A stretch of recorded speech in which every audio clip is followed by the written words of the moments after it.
जय श्री राम। आपका बहुत बहुत स्वागत है।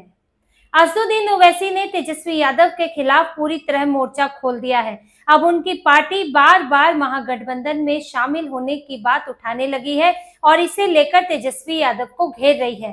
तेजस्वी यादव की बिहार अधिकार यात्रा में एआईएमआईएम के समर्थकों ने 2 बार तेजस्वी यादव की यात्रा में इसे लेकर हंगामा किया, इस मुद्दे को उठाया, नारेबाजी की, यात्रा को रोकने की कोशिश की और ये बात की कि अगर आप गठबंधन में शामिल नहीं करेंगे तो आपको मुसलमानों के वोट नहीं पड़ेंगे। तेजस्वी यादव की इस यात्रा में और इससे पहले वोटर अधिकार यात्रा में भी ये मुद्दा उठा था।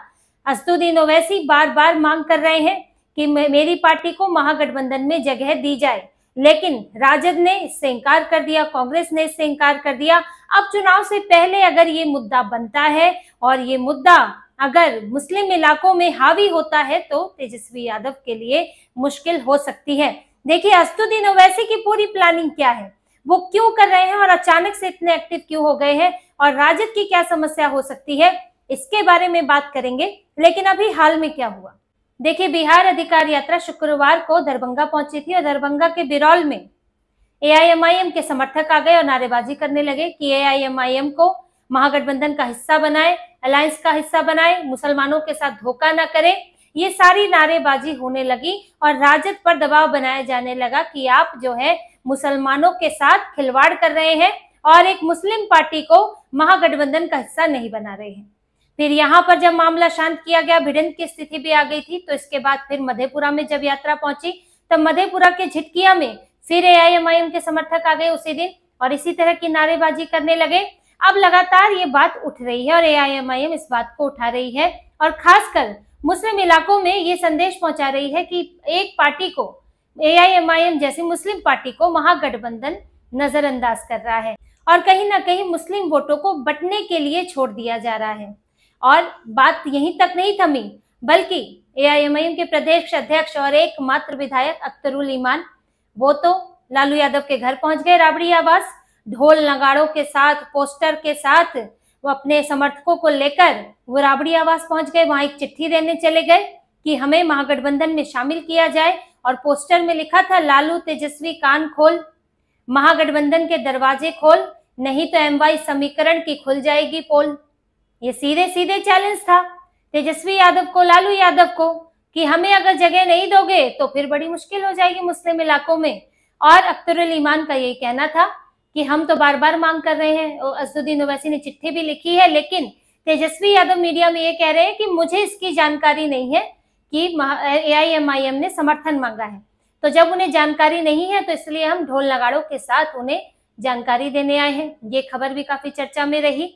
अब देखिए सीधे सीधे असदुद्दीन ओवैसी चैलेंज देने लगे हैं और अपने लिए एक सुरक्षित जगह बना रहे हैं, अपनी किलेबंदी कर रहे हैं।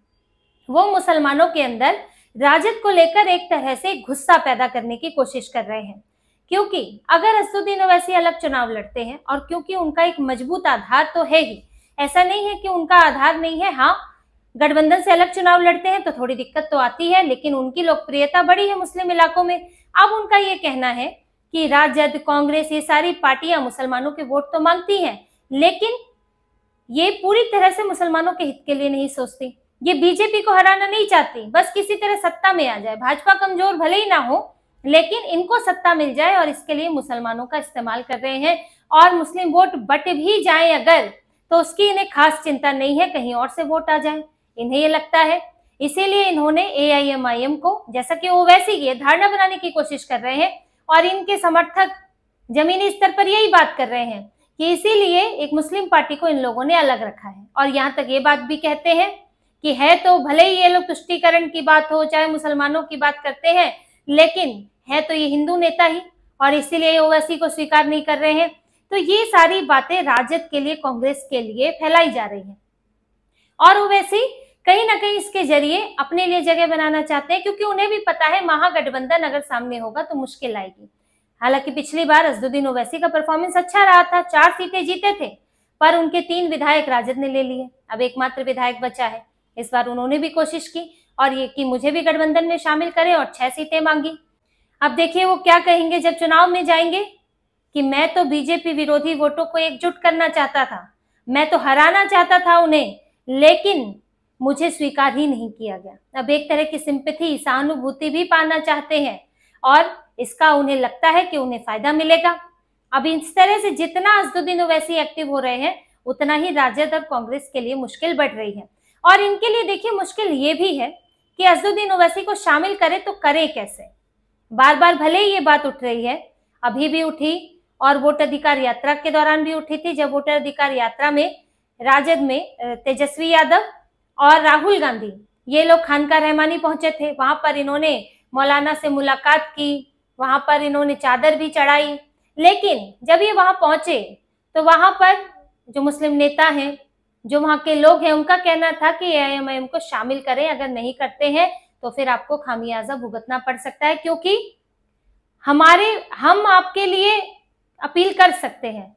लेकिन जो मुस्लिम युवा है, जो खास तौर पर असदुद्दीन ओवैसी से प्रभावित रहता है, मुस्लिम युवा है, लोग हैं, उन पर पूरी तरह कंट्रोल नहीं है। अगर उनको असदुद्दीन ओवैसी, उनकी बातें, उनकी पार्टी पसंद आती है तो फिर हो सकता है कि वो हमारी अपील को भी नजरअंदाज कर दें। ये मैसेज दिया गया था और इसीलिए ये कहा गया था कि आप विचार करें एआईएमआईएम को शामिल करने के लिए। लेकिन देखिए कांग्रेस तो यही कहती है कि सांप्रदायिक पार्टी है, हम नहीं शामिल करेंगे। राजद भी कहती है सांप्रदायिक पार्टी है। हालांकि राजद को इनके 3 विधायक सांप्रदायिक नहीं लगे, विधायकों को ले लिया, उसी पार्टी के हैं, और कल को अगर सत्ता में आने के लिए समर्थन की भी जरूरत पड़ी तो भी असदुद्दीन ओवैसी का समर्थन ले लेंगे, तब सांप्रदायिक नजर नहीं आएंगे।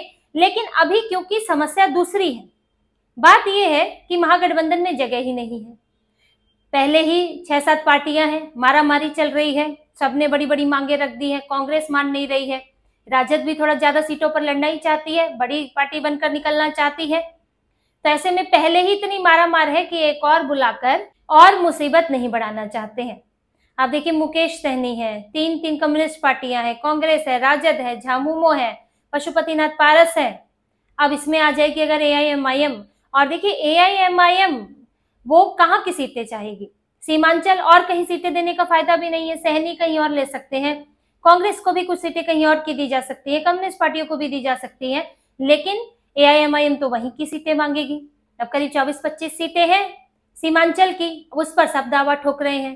राजद को भी चाहिए, क्योंकि लगता है मुस्लिम बहुल सीटों में वहां पर जीत लगभग पक्की है, क्योंकि वहां पर भाजपा कमजोर हो जाती है, जदयू कमजोर हो जाती है, तो वो सीटें हमारे खाते में पड़ जाएंगी, अधिकतर सीटें। इसी तरह से कांग्रेस को भी यही लगता है, झामुमो को भी यही लगता है और असदुद्दीन ओवैसी को भी यही लगता है। तो वो जो 24-25 सीटें हैं उसमें से किस किस को सीटें देंगे? 6 तो वैसे ही मांग रहे हैं, 6 पे नहीं मानेंगे तो 4 तो देनी ही पड़ेगी। या तो कांग्रेस ने तो 16 पे दावा कर दिया है। तो यहाँ मारामारी सीमांचल की सीटों के कारण है, इसलिए असदुद्दीन ओवैसी को एडजस्ट नहीं किया जा सकता है, इसलिए सांप्रदायिक का तमगा इन्होंने दे दिया है। ऐसा नहीं है कि वो सांप्रदायिकता वाली बातें उनकी पार्टी करती नहीं है, लेकिन इन बातों से राजद और कांग्रेस को परहेज ही नहीं है। लेकिन यहाँ समस्या सीटों की संख्या की है, इसीलिए दूरी बना रहे हैं। फिर साथ में सीटों की संख्या भी झेलें और असदुद्दीन ओवैसी से गठबंधन कर ले तो थोड़ा हिंदुओं के बीच भी मैसेज खराब जाएगा, इसीलिए दूरी बना रहे हैं। अब दूरी भी भारी पड़ रही है क्योंकि असदुद्दीन ओवैसी ने मोर्चा खोल दिया है। अब असदुद्दीन ओवैसी अगर अलग पूरी ताकत के साथ लड़ेंगे तो ये जो इनके ख्वाब हैं कि सीमांचल के इलाके में भाजपा कमजोर हो जाती है, जदयू कमजोर हो जाती है, मुस्लिम एकजुट है तो हमें एक तरफा वोट पड़ेगा, तो वो परेशानी इनकी बढ़ सकती है। क्योंकि भाजपा तब तक कमजोर है जब तक वहां पर मुसलमान एकजुट है, क्योंकि मुसलमान बहुल इलाके हैं कई, और वो अगर एक तरफ वोट डालते हैं तो ये तो तय हो जाता है कि वहां भाजपा जदयू के लिए मुश्किल है। लेकिन अगर मुस्लिम वोट बिखरता है तो थोड़ा एकजुट हिंदू वोट, थोड़ा जातीय समीकरण, वहां से फायदा हो जाता है एनडीए को। अब बीजेपी भले ही वहां पर मुस्लिम उम्मीदवार नहीं उतारती है, लेकिन जदयू तो उतार लेती है, तो जदयू के खाते में सीटें आ जाती हैं। तो यही बात, यही चिंता तेजस्वी यादव को सता रही है कि एआईएमआईएम के आने से वोट बिखर सकते हैं। अब देखिए जो असदुद्दीन ओवैसी है उनकी महत्वाकांक्षा बहुत ज्यादा बड़ी नहीं है, राजद तो सत्ता में आना चाहती है, लेकिन एआईएमआईएम असदुद्दीन ओवैसी उनको मतलब नहीं है इससे, उनको तो अभी अपना विस्तार करना है। 4 सीटें आई थी, उनको तो फिर से 4-5 आ जाए तो उनके लिए तो बेहतरीन है। तो उनका टारगेट तो बहुत छोटा सा है, अगर वोट बिखर भी गए मुस्लिम वोट तो भी असदुद्दीन ओवैसी को फायदा हो सकता है कुछ सीटों पर। इसीलिए वो अपनी रणनीति से चल रहे हैं और एक तरह से उनकी बात बहुत ऐसी नाजायज भी नहीं है कि आप इतनी मुसलमानों की बात करते हैं तो फिर आप मुस्लिम पार्टी एक है उसको वोट क्यों, उसको गठबंधन में जगह क्यों नहीं देते हैं। मांग पूरी तरह से खारिज भी नहीं की जा सकती ऐसे। तो असदुद्दीन ओवैसी का टारगेट बड़ा छोटा है, इसलिए उनके साथ समस्या नहीं है। लेकिन राजद के साथ समस्या है कि अगर बहुत ज्यादा सीटें यहाँ इन्होंने खो दी, चाहे वो असदुद्दीन ओवैसी के हाथों खोए चाहे भाजपा जदयू के हाथों खोए, तो इनके पूरे समीकरण पर इसका असर पड़ेगा।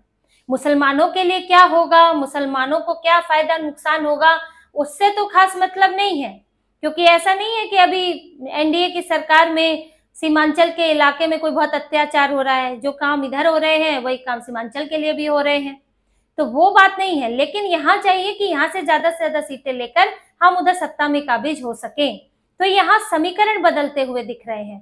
तो असदुद्दीन ओवैसी की बढ़ती हुई ताकत राजद और कांग्रेस के लिए समस्या बन सकती है। जो पहले ही सीट बंटवारे से जूझ रहे हैं, ये सबको ज्यादा जीतने वाली सीटें चाहिए। तेजस्वी यादव ने तो साफ तौर पर ये सीट एक्सचेंज पर भी उन्होंने कह दिया है कि ये नहीं है कि कांग्रेस ज्यादा सीटें जीतने वाली मांग रही है और यहाँ पे दूसरी पार्टियां भी मांग रही है, तो ये नहीं चलेगा, सबको एडजस्ट करना पड़ेगा।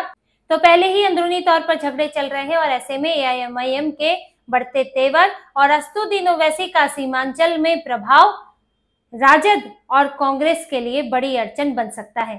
तो इसी तरह की और खबरें और विश्लेषण आपके लिए लाते रहेंगे। हमसे जुड़े रहिए, सब्सक्राइब कीजिए, कमेंट कीजिए। बहुत बहुत धन्यवाद। जय श्री राम।